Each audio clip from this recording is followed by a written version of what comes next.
Welcome to the Finance Podcast. The topic of this episode, Private Debt, Hidden Champion or Bubble, by Nicola Mori, Henrik Adam, Robert Shih and Serkan Mirza, moderated by Manuela Froelich. Good afternoon, ladies and gentlemen. A very warm welcome to our hot topic, Hidden Champion or Bubble. We have 40 minutes together, and we will reserve some time at the end, around 6-7 minutes, for your questions. So as we go along now, I would like to encourage you to already think of the challenges and the questions you want to ask the panelists later. My name is Manuela Froelich. I lead fundraising at Align. It's a private debt GP, and we are focused on senior secured lending to film and television productions. I'm also co-founder of Forefrown, the leading career network for women in asset management and finance in DACH and Luxembourg. And so in both roles, this topic of private markets or private debt is very close to home. That's why I'm really happy to moderate it here with my esteemed panel. Let me introduce the gentlemen now up on stage. Henrik Adam, country manager Germany and Austria at Rothschild & Co., representing the sales and product specialist view on the panel. Henrik says, in credit, returns are not made by taking risk. They are made by discipline and by being very deliberate which risks you are refusing to take. Welcome, Henrik. Great to have you with us. Thank you. Hello. And you're allowed to applaud now if you want. There you go. Next to Henrik is Nicola Mori, CIO of Valeur Group, an independent advisor for institutional investors, and he's based in London. Nicola has a clear view. Hidden champion or bubble, it doesn't matter. Active management and truly tailored advisory are what count in this complex and evolving asset class. There is no room for passive exposure and generic solutions. Thank you for joining us today, Nicola. Thank you very much. Then I would like to welcome Serkan Mirza, the CEO of Credit Exchange, an exchange for mortgages based here in Zurich.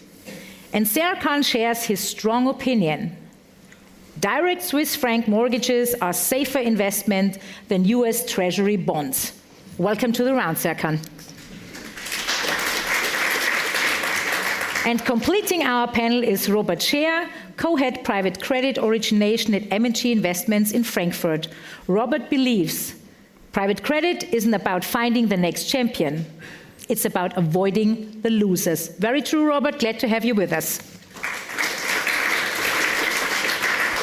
So before we dive in, let me quickly understand the room. How many of you already have an allocation to private debt in your portfolios? All right.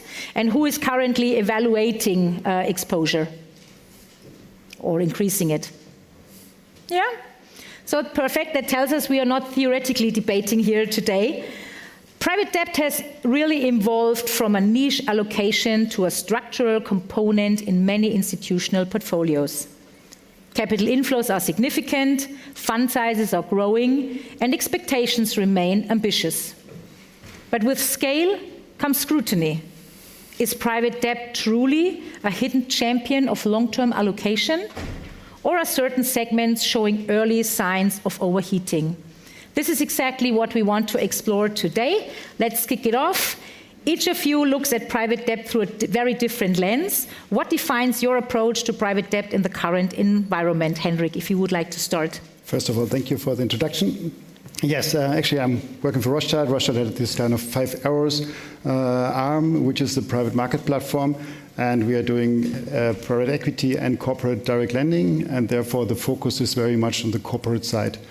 And I think what makes us special is, or like specific, that we really look at this wealth preservation. I think we are obsessed about risk management. And that's what I also said in my intro, that it's even more important than before to avoid any risk and to understand every risk, and therefore a typical due diligence is taking 3 to 6 months.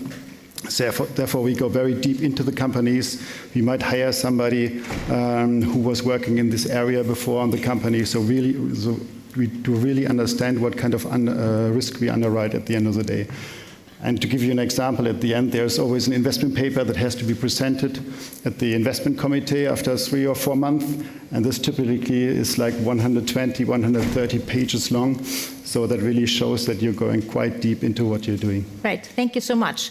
So to make it a bit mixed up, now next is Robert. How does your daily origination lens look like, and how do you approach private debt? Yeah, not really mixing it up, because I'm also looking after corporate direct lending. So yeah, our focus really on direct lending to corporates, usually with a sponsor background, in the mid-market, which we define as EBITDA anywhere between 10 and 50 million. And then with a pan-European focus, but pretty much a focus on the German-speaking regions, the Benelux, and UK and Ireland. I think where we are slightly different than vast majority of the pack is we're sector agnostic. So we're not chasing trends, really bottom up, and our approach really pays off if you're watching the headlines these days. And the other thing is that we're focusing on senior direct lending. Well, I mean, everyone understands something different under that term, but for us, it really means from a risk-return perspective, playing inside the more mainstream, I'd say, unitranche, which really tallies well with our insurance heritage. And maybe last word, because you're saying in the current climate, I think for us, we can truly say that we've been following this approach for, ever since we entered the asset class, really, because I think, style drift can be quite a topic in that asset class. Great, thank you. Nicola, from your advisory angle. Yeah, and at Valor, we look mainly to advise clients in the family office and smaller and bigger investment professionals. And so we have a different lens. We look at what is going right now. It is higher dispersion and more need of selection. So what we look is specifically what the managers and who is underwrites, what are their capabilities, what are their skills, what they bring as skills in the portfolio. We have a very much we look at it as a total portfolio approach. So private credit is still risk, and it's credit risk. So in that perspective, we need to see what adds to the risk portfolio. And we see that in a variety of different structures that private credit can give. For example, starting from CLOs to more underwriting of direct private credit, and in there where there is better relative value. So there is a lot of dispersion and is seen as a one single asset class, but there is quite of alpha to extract from allocation. Thank you so much. And Serkan, from your view. Well, simply said, we're an exchange for mortgages, and we connect financial institutions on both sides of the market. Financial institutions can issue, so originate and trade and invest in mortgages, both in a white-labeled form on the distribution side, but also a bond-like investment on the investor side. So effectively what we have done is we created a financial market infrastructure for Swiss franc bonds, for Swiss franc mortgages that are traded like bonds. Thank you so much. So we had this before when investors talk about private debt. Robert, you said it quickly earlier, that often means different things. What is the most misunderstood about this asset class, Henrik, from your perspective? Yes, as you mentioned, that there's a lot of misunderstanding if you talk about private credit or private debt, and often sometimes private credit and private debt is mixed, and you have to explain it from the beginning, because in this asset class, there are so many asset classes included. We only talk about, I think you have the asset-backed on the asset-backed side, and also even on the corporate lending side, you have the senior, you have the junior. Then there's unitranche investment. There can be especially facility lending be. Then there's distressed mezzanine. So there are so many different angles to look at it, and with so many different risk profiles that you cannot compare it. So you have to be really precise in what kind of risk do you want to have it, you want to go, and then you have to go deeper. But I think that's the biggest misunderstanding. And I think also that people really sometimes think that private debt is high yield, but just on the private market. Mm-hmm. But there's so much, I think, behind it. I think managing a high yield fund is really completely different than managing a private debt fund, because you go so much deeper into each underlying assets with its due diligence. You can structure it, you have documentation, you have covenants against it. You can even in a bad scenario, usually you trade the risk away if you have some problems in the public market, but on the private debt side, you can take the keys and you can restructure the company on your own, which is really I think sometimes a lot of people don't know that there's a huge advantage on the private debt side. So it's very important to look under the cover, basically. Robert, you started already saying that's a different. What else can you add to what Hendrik said? I would echo it, because what we are often seeing, even if we speak to very sophisticated institutional investors, again, everyone means something different. So we often spend quite a bit of time saying private credit isn't equal to unitranche, which often is the perception, right? Unitranche is also not necessarily a senior product as it is often being sold, right? Because it's by definition a blend of usually a senior piece and a subordinated piece. So lots of confusion there. That's the first thing I would mention. The second thing is, I think private credit is often perceived as a very complex product, right? Something very esoteric. People don't really understand what's behind it. And I would argue at the end of the day, what I'm doing all day, albeit that I'm undermining my own position here, is it's pretty vanilla. It's pretty straightforward. You are lending to corporates. That has been done since ancient times, right? But you do it in a private format, right? And what banks have been doing for ages, bringing into a fund format, but it's nothing overly complex to it. And the third one is really around the risks, right? Because often I think private credit is being sold as the holy grail. Basically you're not taking risk, but you're getting outsized returns. Simply not true. The market is not super efficient, but it's reasonably efficient. If you want to return, you need to take some risks. And that is also part of the story. Still a big believer in the asset class, but there's some things you need to be pretty straight about. Yeah, great, thank you. Just a quick one, there are still some seats there, so for all those who are standing and you want to sit down, we have plenty of seats over there, so please feel free to sit, because we still have another 30 minutes. Super, thank you. Nicola, the asset class is often described as opaque. Where has transparency improved, and where does lack of transparency still hide real risks? So it is described as opaque. I can understand why, looking at the perspective of external investors and not some of my panelists.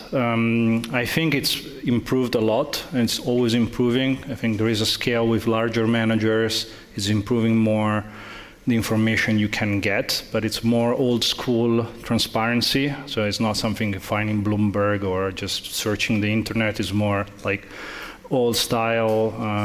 For us, the allocator used to be the same thing with high yield 20 years ago, I think, in terms of transparency. And so you have to have the resources to go through it and check the numbers. Then it depends on the structures. There is more structure and more advanced, because they have become more popularized, like CLOs has more transparencies, and the bank loans, which are standardized, and something is slightly less.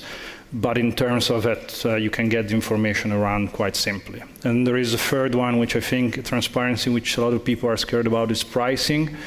And there is a bit less transparency in pricing because there is not a real exchange. But then we should argue if price transparency is really good or bad, in the sense that there are public bonds that trades at really low prices for no reason and doesn't really give you any information. So the ultimate transparency depends what you're looking for. Okay, great, thank you.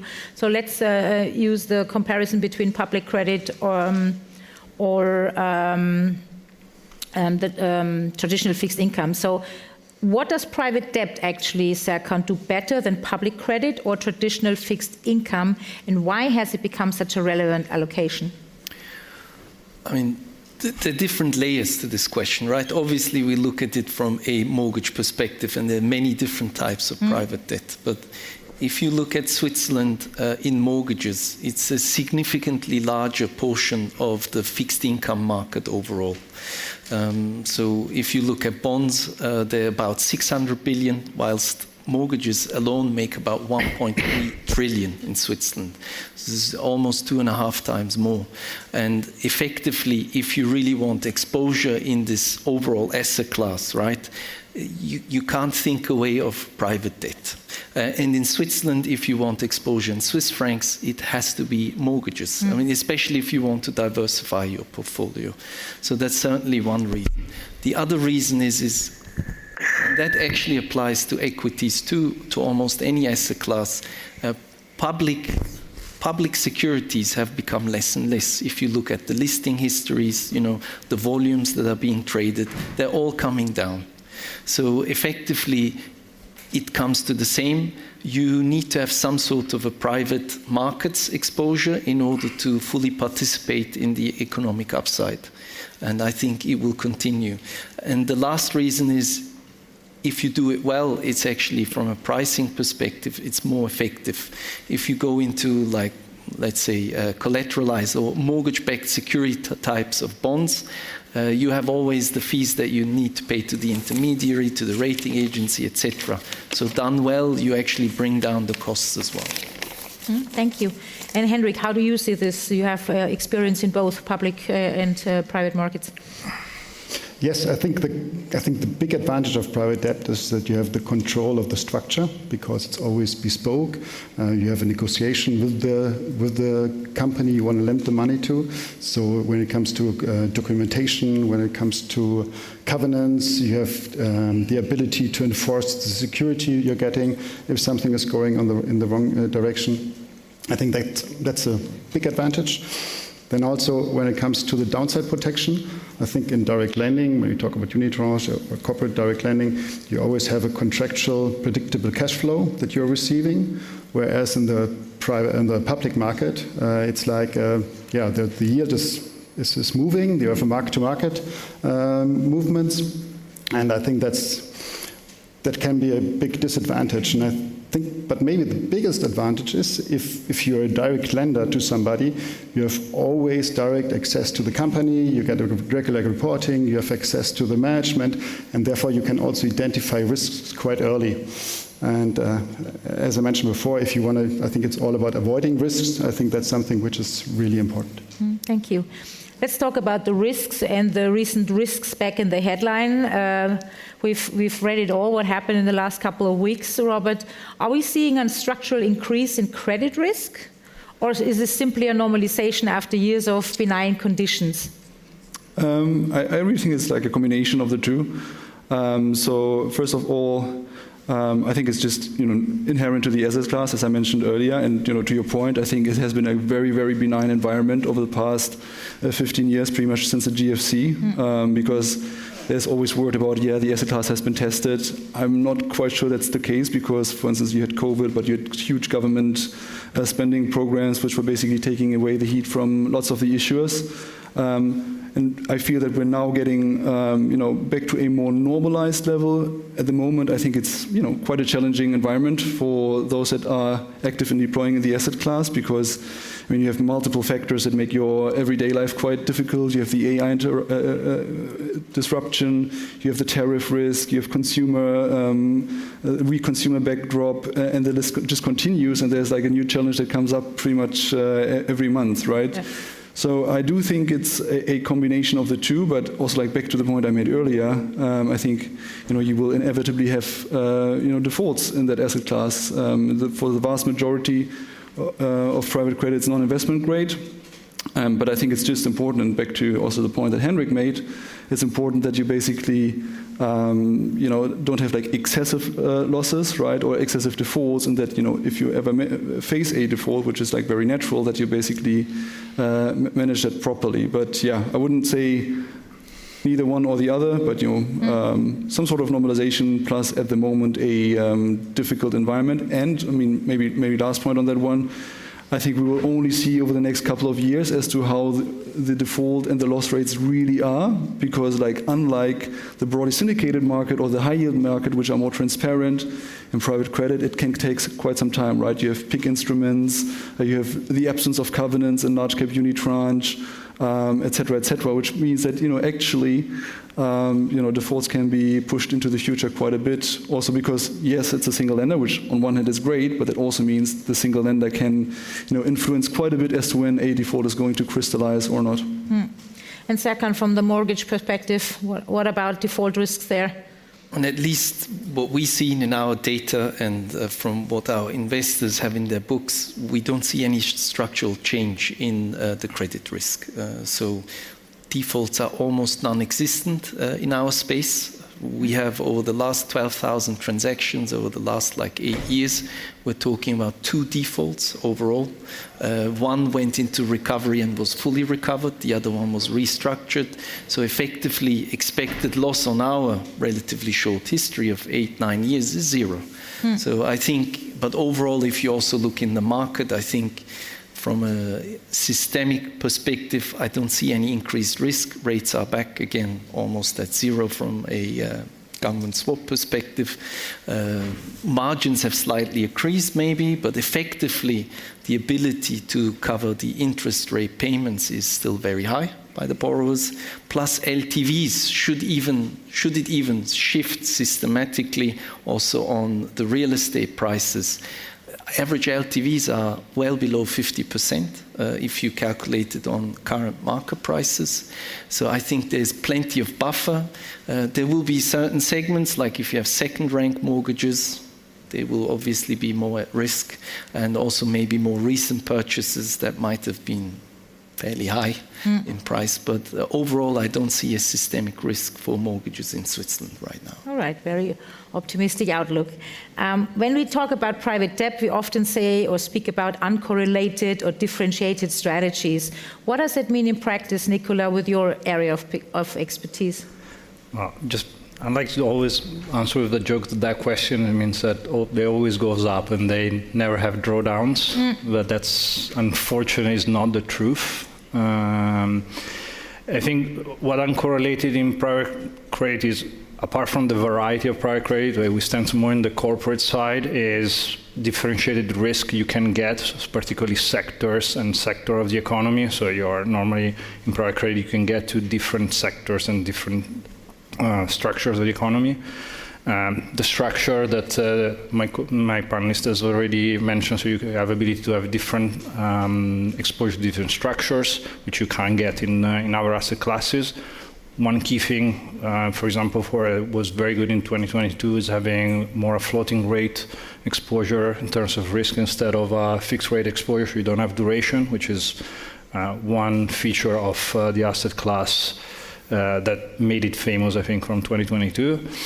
And I think, you can choose. You can go from receivables, which are extremely secured, to equity-like investments in private credit. So you can pick your spots and you can select and be dynamic and add value in that space. So that's the uncorrelation we see. Thank you.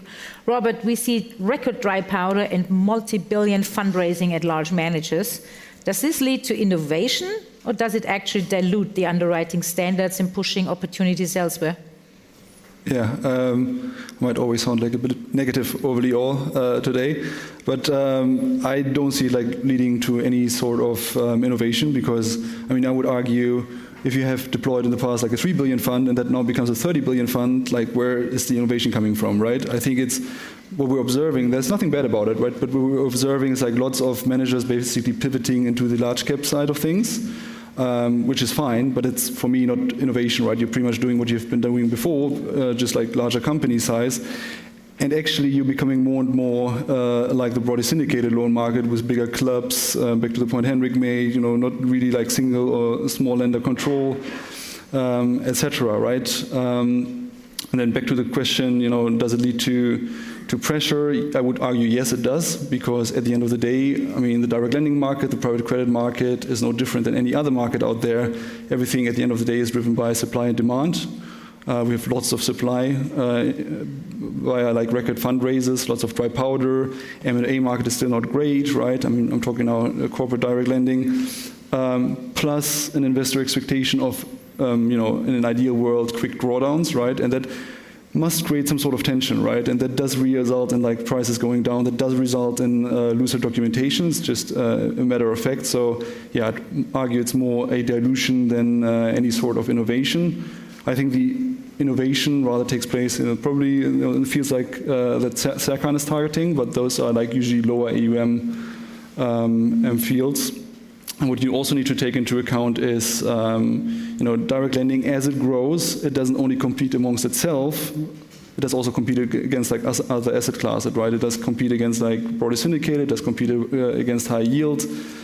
So we do see some sort of tension there. But at the end of the day, I'm still a big advocate, although it doesn't sound like it, of the asset class. And I think there's, like, especially in Europe, a fantastic segue or like leeway as we move ahead. In Europe, like, bank retrenchment hasn't happened to the extent it has happened in the US, right? So I think, still plenty of growth from that perspective over the coming years. Basel IV, getting in full swing, which would pull back bank lending. So I think the outlook is decent. I mean, I think it's a great asset class, but you always need to take it with a pinch of salt. Thank you. Looking forward, the next question is a bit twofold. So we're talking about where do you see the most promising growth areas in private debt over the next few years, and what is one risk investors should not underestimate as the market evolves? Serkan, would you like to start? Thanks. I mean, I think regulation is actually an opportunity for private debt. Every time they turn on the regulatory dial for banks, there's more private debt opportunity because banks start retreating step by step. And it's the same thing we're seeing in Switzerland from a mortgage perspective under Basel III final. Banks have become more restrictive in certain areas for mortgage lending. Also, the fact that the default of Credit Suisse has actually led to outflows of deposits from the market. So banks are struggling to finance all the mortgage demand they get. So for investors who are non-banks and who want to get into mortgages, it's actually a great opportunity because we've also seen margins on a same risk comparison basis increasing. So I think right now is a good time from an absolute, but also from a relative perspective, given that we see negative interest rates on government bonds again on the shorter end. So I think those two are certainly a good reason why to enter it. Risks, I wish I could say there are none. No risks? But I think it's been mentioned a few times now. See, I'm not allowed to talk about risks. I don't know if you can hear me at the back, but effectively it will really depend on how you structure your own portfolio and what decisions you make and how you actually price the loans you're giving out, basically. So I think there's always... Sorry, we are recording. We need to you need it? Yes. Maybe I don't want it to be recorded. You can talk. Can you hear me? Yeah. Okay. So I think effectively, idiosyncratically, the investor just needs to make sure that he knows his asset class and that he actually makes sure that he has priced in the risk. I think that's one thing. The other thing is that he continuously monitors his portfolio and restructures where necessary. Thirdly, when it's systemic, then it will start getting more difficult, I think, but then everyone will suffer.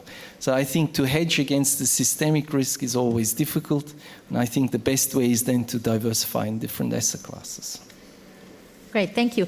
Henrik, from your perspective, so the most promising growth areas in private debt over the next couple of years, and the one risk investors should not underestimate.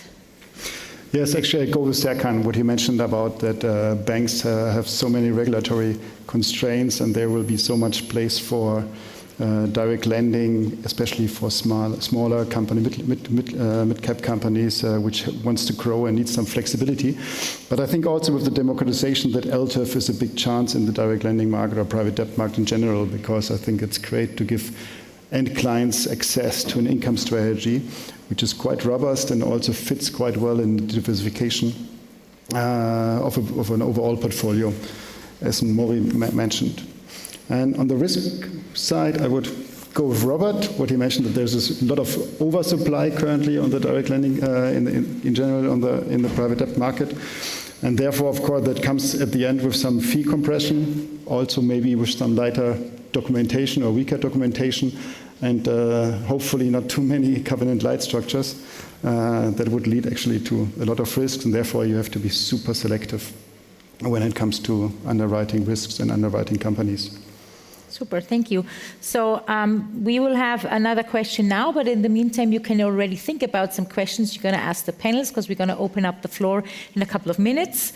Nicola, how are investor preferences evolving when it comes to fund structures? Are we moving toward more evergreen, open-ended, bespoke vehicles? How does that look at the moment?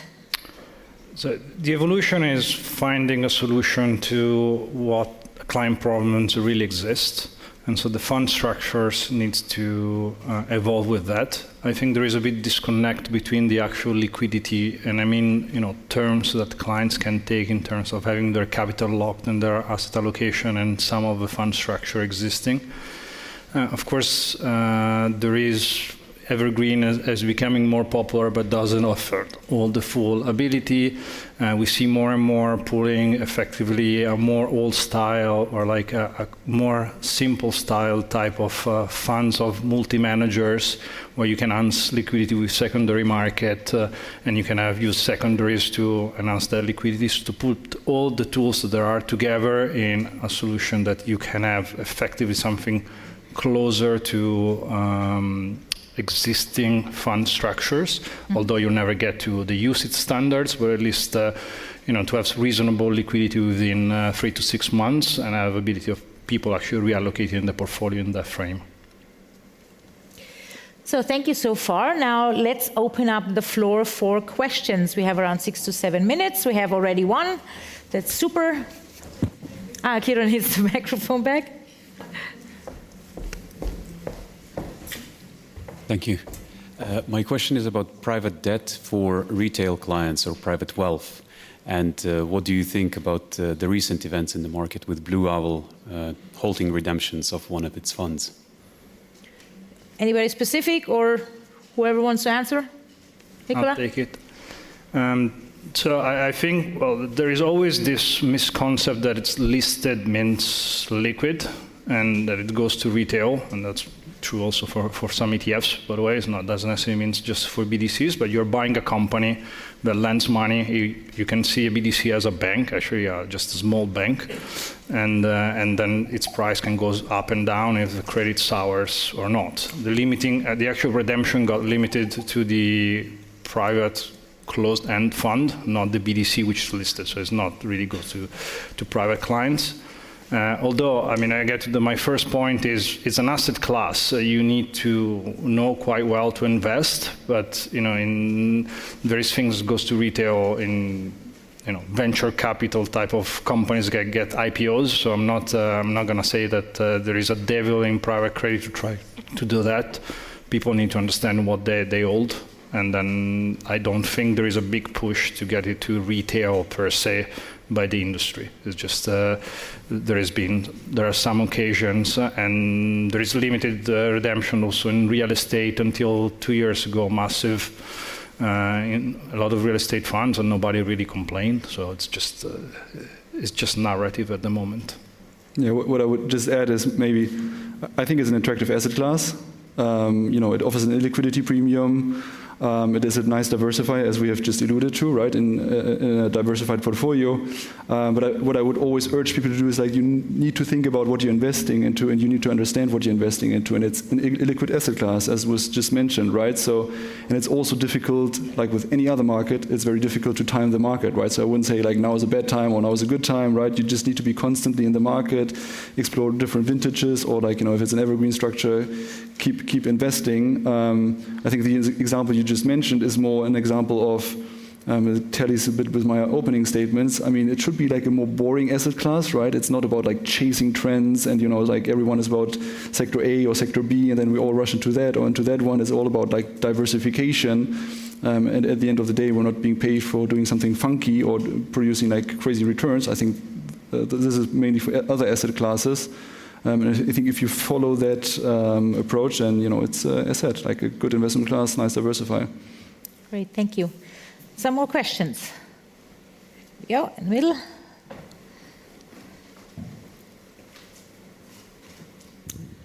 Thank you. You mentioned the oversupply as one of the biggest risks. Could you maybe give some concrete example of what to watch for? So, I think the question was oversupply as a risk.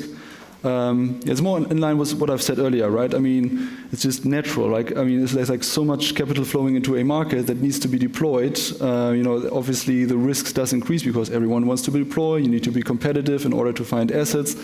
it's just very natural. I mean, personally, I do see the highest level of competition and the most diluted terms at the upper end of the corporate direct lending market, right? Again, as I said earlier, it's not just competition amongst a few players, but it's also like a competition amongst asset classes. So we see quite a dilution of terms there. So that is something I would watch out for. What I would also watch out for, I'm a bit concerned about like the combination of having an illiquid asset class that you can't trade out of, together with, like I said, the option to basically defer your interest into the future, the absence of covenants. I think that is a combination which doesn't go down too well. So I'd also be a bit, having a close eye on that one, I'd say. I would like, maybe just a quick add-on. I totally agree what you're saying, but we also see a lot of syndicated loan players coming more and more now in the direct lending market. And before they were doing large cap companies and syndicated loans, and then we see them now in some auctions where it's about mid cap direct lending, and that there also you see a kind of a spread compression and the weaker documentation. Yeah, but just, sorry to add, because I'm always sounding so negative, I think we are seeing elevated asset prices across the board, right? I mean, it's not only direct lending, right? You also need to take like a relative value approach. And we know whether it's like IG, crossover spreads, I think spreads are suppressed everywhere. And, the direct lending market, I think, has been moving more in sync more lately with the broadly syndicated market, right? I mean, pricing tended to be more stable in that part of the market for quite some time. And now that it went up in terms of size, there's more correlation in between these markets. But yeah, I think it's just something we all are facing, right? Yeah, let's bring Serkan in now. Sorry. Swiss franc mortgages is the opposite. So we don't have an oversupply of capital actually. So that's why we see the margins actually increasing. So that's why there is no dry powder in that sense. So there's plenty of supply on the origination side. So we have time for one or two more questions. Anyone?